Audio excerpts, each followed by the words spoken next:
When I first arrived to Germany, I was just going with the flow and getting whatever everyone was telling me I needed. I never sat down and thought, how much money am I actually spending? And how will this affect my cost of living in the long run?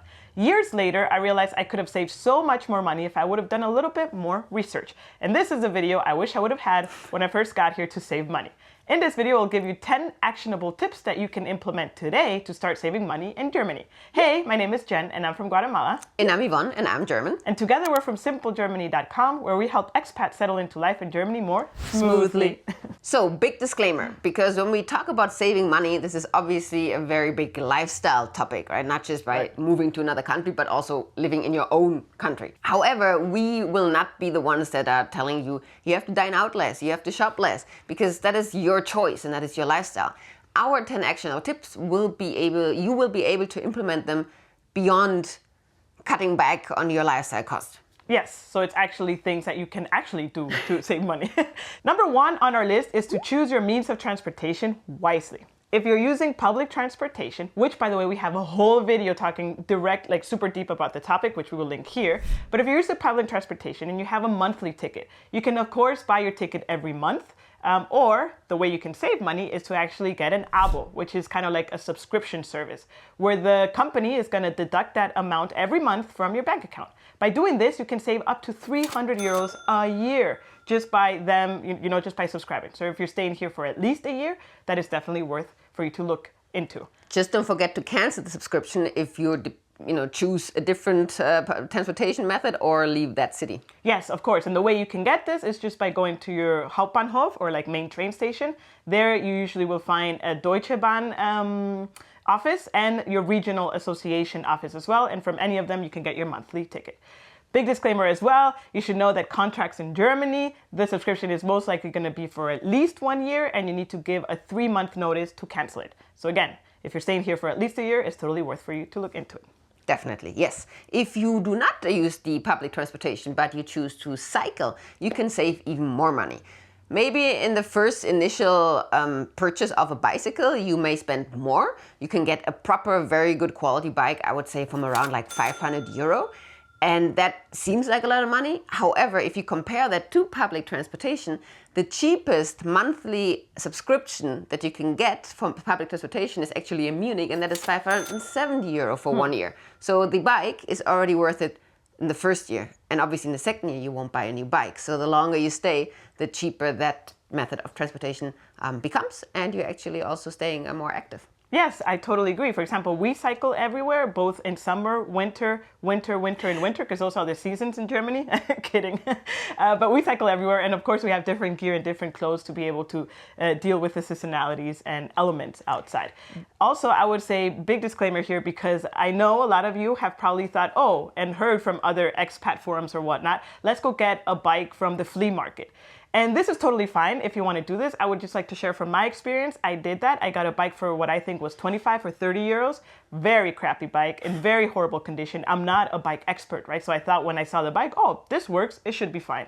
The thing is that commuting in Germany, at least in Düsseldorf, and if you live in a bigger city like Berlin, it's even more, you need a bike that can actually be more of a helper to you instead of a pain.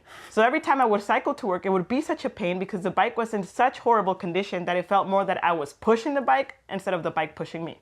And what happened? Hold and behold, a few months later, the bike broke down. I wanted to take it to a shop, and fixing the bike would have cost more than what I paid for the bike. Yes. So at the end of the day, if I would have invested in a good bike from the beginning, I would have avoided all that hassle.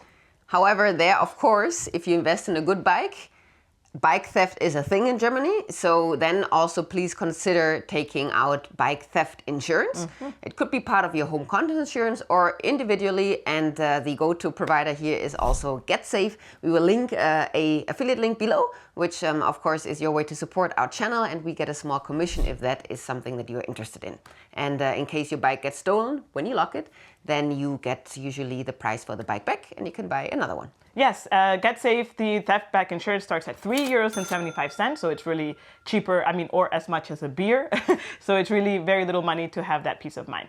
I can tell also by experience that I know someone who had a brand new bike, here, Yvonne, and she locked it, I would say, in a very tricky place where someone literally just picked it up and took it.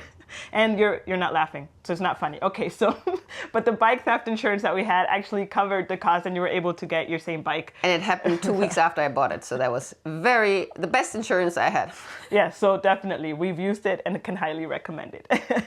Number 2 on our list is to choose your bank account and your credit card wisely as well. Everything's wisely in this video. In this video. AKA choose the free stuff, which they exist. Exactly.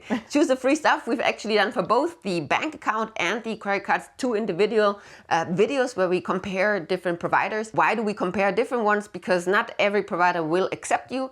That's just the system how it is. However, we do know that out of the 4 that we compare, one of them will probably be good for you. Yes, also a big disclaimer here. A lot of bank accounts, they require for you to have a minimum amount of money. Otherwise, they charge. Others have recently started to charge just because you have a bank account with them. And some credit cards, actually, you pay a yearly fee for having the credit card. But there are free options out there which work just as fine as and are as amazing as the paid version. So if you choose your providers for bank account and credit card wisely, you can easily save up to 100 euros a year just because of that. Yeah. For the longest time, I paid 25 euros every year for my Visa card from my very expensive bank. Yeah, I don't do that anymore, by the way. I learned. Number 3 on our list, which is, I would say, not the first thing you think about, right? And it's choosing your electricity provider wisely. So why is this important? It's probably not the first thing that you would think about, because when you move in somewhere in Germany, you will have electricity. Like you push a button and the light goes on. And so obviously it's there, it's working. I don't need to even think about it. Exactly, yeah. So what happens is that obviously every household in Germany is connected to electricity, and it will never be turned off unless you repeatedly not pay the bills, but you get a warning. So you will automatically be supplied electricity from the Grundversorger, which is like the basic provider of the city or the area that you live in. Mm-hmm. And these providers obviously have contracts with the cities and areas, and they have, let's say, usually the more expensive prices in the market. Okay. So obviously by default, that's like the default option that I get when I move into a place. Exactly. However, there is plenty of other electricity providers that you can choose. So you're not tied to the default provider.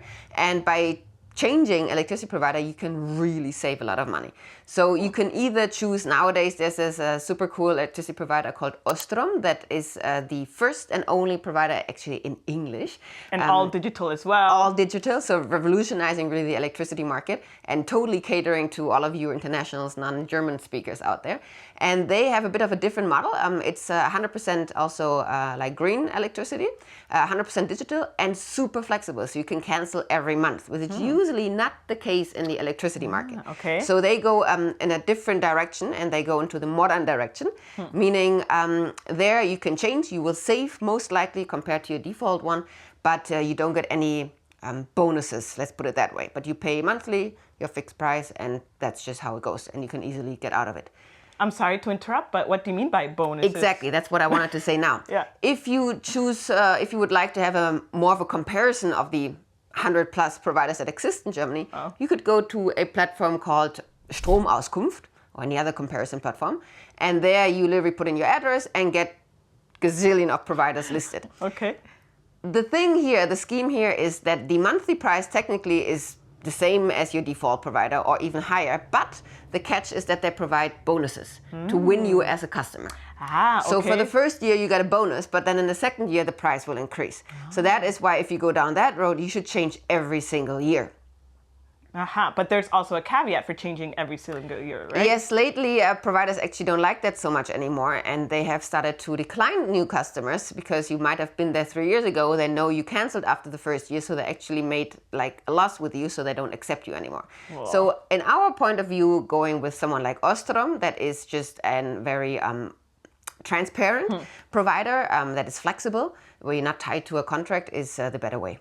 Yeah, I totally agree. That's super interesting. Again, we leave the links in the description below for both Ostrom and the Strom, wie heißt das noch? Stromauskunft. Genau. Also, I would say that's super interesting because coming from Guatemala, for example, we have one electricity provider and that is funded by the government and there is no way around it. That's what you get and that's what you pay and there's no, oh, I can change, I can anything. Yeah. So also I think some of us might not even think that there's more providers of electricity just because we're used to that one provider. The same actually goes to gas. If your flat or house is heated by gas, it's exactly the same concept. Oh. And you can also, so Ostrom doesn't offer gas yet, but Stromauskunft, you can also change your gas provider. Ah, interesting. Okay, super cool. So have we mentioned that by changing electricity providers, we were able to save up to 150 euros in a year? I guess you did now. I did now. There we go. Number 4 on our list is to choose your supermarket wisely. So I would say like for the longest time, for the first 4 years in Germany, I only shopped in Rewe. Why? Because Rewe was the one around the corner from my house. I must say there was an Aldi there as well. But I always had the stigma that Aldi was like weird. I don't know. Every time I walked into Aldi, I felt like overwhelmed versus Rewe looked like more of a traditional supermarket. So I always ended up going there without knowing actually that by choosing your supermarket wisely and going for a discount yet high quality supermarket like Aldi or Lidl, you can save up to 25% of your regular grocery shopping compared to Rewe or Edeka. Now, that being said, we don't want to like discriminate or influence or whatsoever, but speaking from our case, so we do our main shopping at Aldi, and nowadays you're an Aldi lover. I love Aldi by now, yes, I do.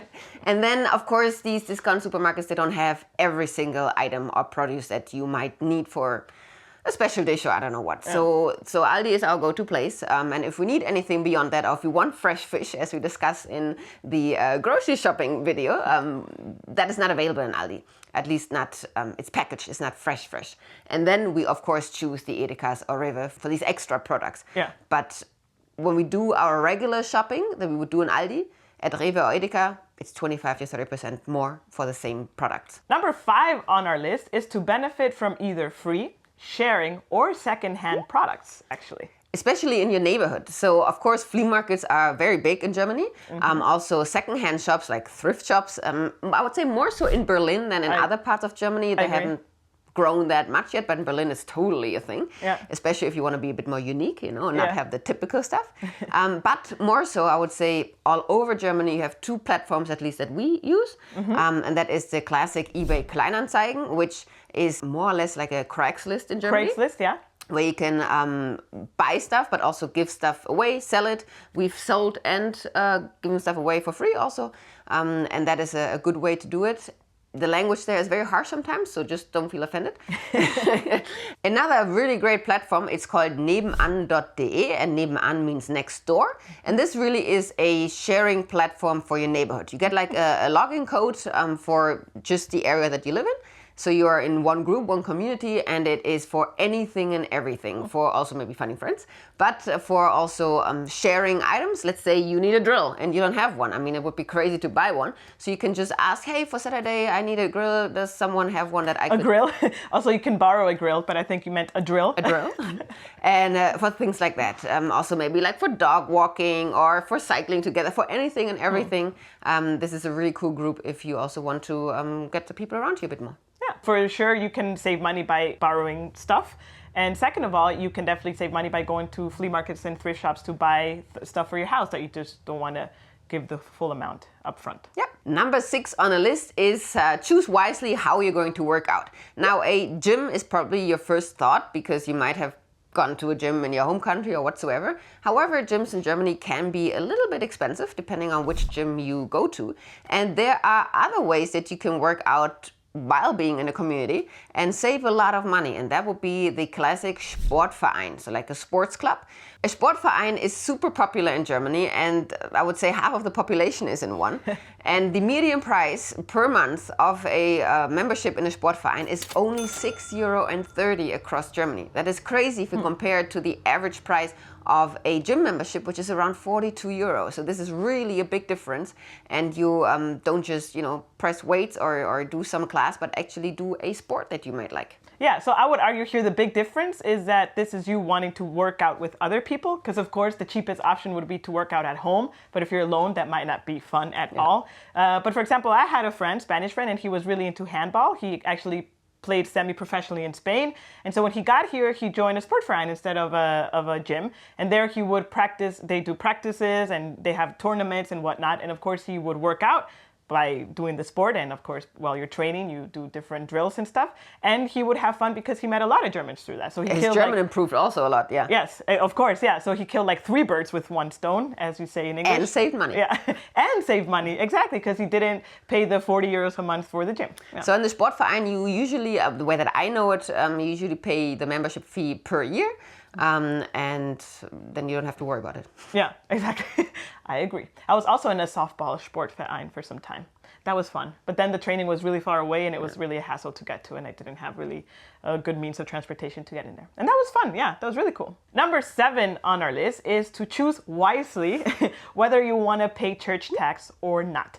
If you're about to arrive to Germany, you need to know that when you do the Anmeldung, that means the city registration, which we have a whole video about the Anmeldung also here, you will need to fill out a form. And in that form, there's going to be maybe a kind of tricky question, which the question is very simple and usually it goes in the lines of like, are you religious? Or what religion do you have? Or something like this. Depending on the religion that you are, especially if you're Christian, and you write that down, then the office where you did the Anmeldung sends this information to the Finanzamt, where they say, okay, there's a Christian person that you're just registered in Germany and you will need to pay church tax.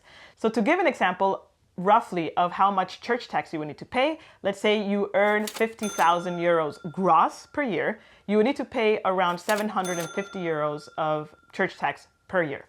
So if you want to belong to the community of church, then that's definitely a thing you should apply for and consciously do it.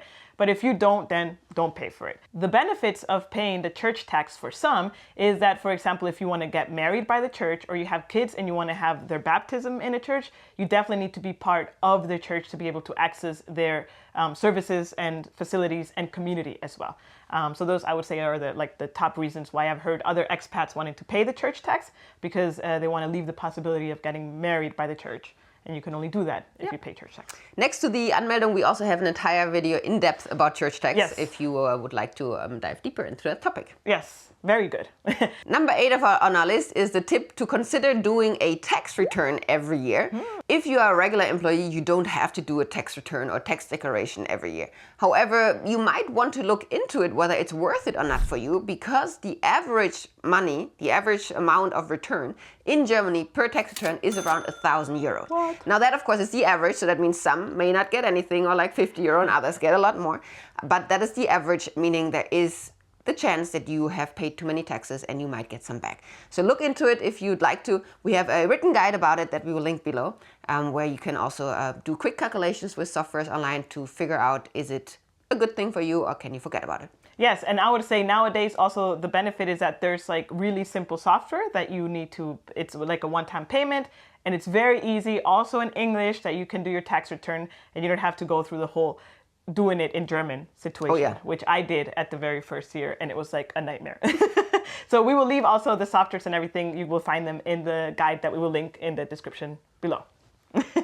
Number 9 on our list is to benefit from student or employee discounts. So if you're a student, you're in great luck because there's like 1,000 discounts that you can have access to, including for public transportation, gyms, and tons more. To find out specifically what the student discounts you can have access to, you can go to studentenrabatte.de. I needed someone to pronounce it in German. Thank you very much. And if you're an employee, you should definitely check with your employer, because a lot of employers have a lot of perks that is not necessarily, they're not so advertised, or it's not so obvious that they have them, right? Exactly. And this might include that the employer might have access to networks that you get 15 to 20% off on online shops, or you have a monthly also discount for your public transportation ticket, or some of them give you a free public transportation ticket. So definitely make sure to ask your employer, hey, are there any discounts or benefits that I can use in my day-to-day life? Some of them even have relationships with gyms that you can have a discount. So definitely double check, because I've been in companies where I've realized 6 months into the company, oh wow, I have all these discounts that I could have used and I never used them. What? Yeah, the biggest, I would say, network of company discounts, it's called corporate benefits.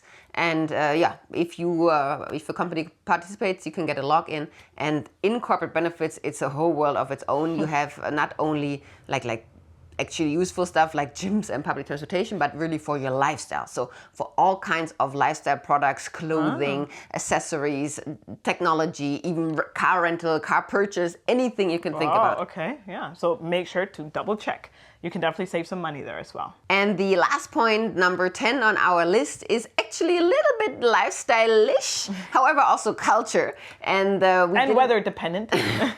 And we didn't want to leave this one out because it is really a German thing to do, and that is especially if the weather is nice, so more like a summer topic, to go out and have picnics in parks or by the rivers of these German cities and towns, and bring your own food and drinks. It is a German thing to do, to meet up and bring your own drink, whether it's alcoholic or not. You're allowed to drink it in public, and that way, of course, you can save a lot of money compared to going to a restaurant or a bar to meet up with your friends or just enjoy an afternoon in the sun. Yes, for example, I've had colleagues who they celebrate their kids' birthday parties at the park. So it's super cool because they bring like a table and a grill and obviously like coolers with drinks and whatnot. Not only like coworkers who celebrate the birthday parties of their kids, I've also had friends who celebrated their birthdays themselves in a park, and that's pretty fun. And it's super cheap compared to actually going out for dinner or going to a club or a bar, especially nowadays that things are sometimes not so accessible anymore. It's definitely worth considering when the sun is shining to meet in the park and just grill or have some drinks together. Yeah, absolutely. Now that you know how to save money in Germany, you might be wondering, but Jen and Yvonne, how much money do I actually need to live in Germany? Well, we got you covered because we have a whole video of cost of living in Germany that you can check out so you can know for yourself how much money you should be earning depending on your lifestyle. We'll see you next time. Tschüss!